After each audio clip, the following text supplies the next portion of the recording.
Kaag sa numero 1 sa mga balita, subong nga adlaw.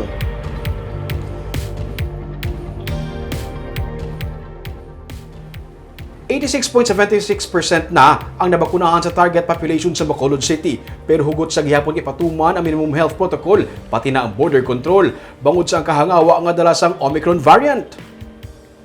Masobra na sa 356,000 ka individual o kung 86.76% ang nabakunahan sa masobra 410,000 ka target na bakunahan sa local government units sa Bacolod. 68.93% naman ang fully vaccinated o kung malapit na sa 70% herd immunity ang Bacolod sa nigman sa record sa Bacolod Emergency Operations Center. Bisan pa ginakalipay man sang EOC, parayon sa gihapon ng ilapaandam sa publiko, ilabi na sa kahangawa sang Omicron variant. Tungod man sang ginapaabot nga pagtipon-tipon sa Pasko. Ginapangabay ni Ang, Executive Director sang EOC nga kuntani, outdoor ang party kag fully vaccinated ang mga ma-attend.